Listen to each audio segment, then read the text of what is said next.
Among the many cities built in the Juice Sea, there is one to the south that seems to be the happiest. Here you will not find great engineers, great warriors or great explorers. It's a place where you will find the kindest people you will ever meet. This is Port Banana, the city where friendliness is king.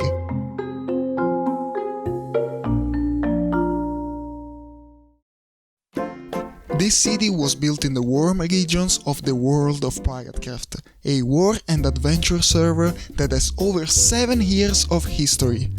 Port Banana is located right in the middle of a desert and a savanna. The city controls a waterway that connects our mother sea with the external oceans. The gulf next to the city is used as a natural harbor. The foundation of Port Banana dates back to 2016, when our crewmates Leone and Felix settled down in this area, building a small cozy lighthouse on an island in the middle of the waterway.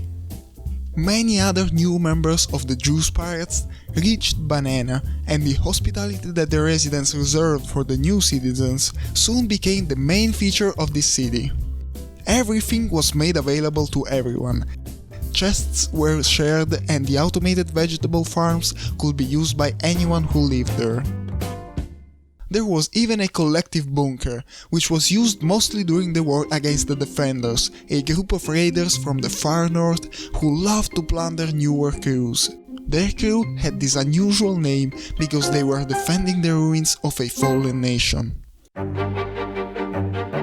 Enemies fired cannonballs at the bunker from the outside, and the Bananians resisted the siege on the inside, supporting each other. Banana had a weak spot. The world of Piratecraft has 4 portals in the north, east, south and west of the map. These 4 points can be accessed by teleportation by paying a small sum of cash. One of these 4 portals is located right next to Port Banana. This meant that our enemies could attack the city very quickly. And it was sad to see that our kindest city had to bear with the heaviest load of attacks.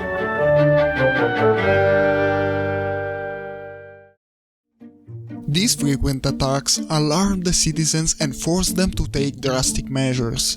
Banana needed an effective defense plan, and this could only be achieved in one way. This is how the Bananians began to build the enormous walls that surround Port Banana to this day. Bananians were very simple people. They still used stone tools to collect materials for the walls. They had only one enchanted diamond pickaxe, obtained with great effort and great patience. One day though, Juice Player, one of the most bloodthirsty and ruthless raiders in the history of Piratecraft, killed our crewmate Blue while he was using the precious pickaxe. Imagine the pain of losing that tool that was so difficult to get. Juice Player didn't really need to steal, he was already rich. His giant fortress was full of stolen diamond pickaxes. He killed people for pure pleasure. That's why Juice Player gave back the pickaxe to Blue. But under the veil of kindness, Port Banana had a strong spirit. Any other player of Piratecraft would have bowed and thanked the raider for his pity. Blue instead rejected the pickaxe and threw it in his face. Juice Player couldn't erase his crime with a hypocritical gift, and he slaughtered him again. Banana had lost its pickaxe, but not its dignity.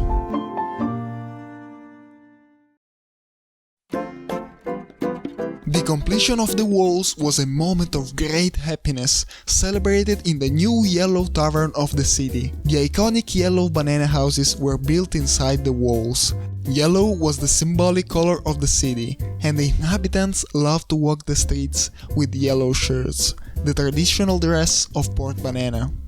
They have also installed a few excellent automatic food factories with the help of Marula Island's professional engineers.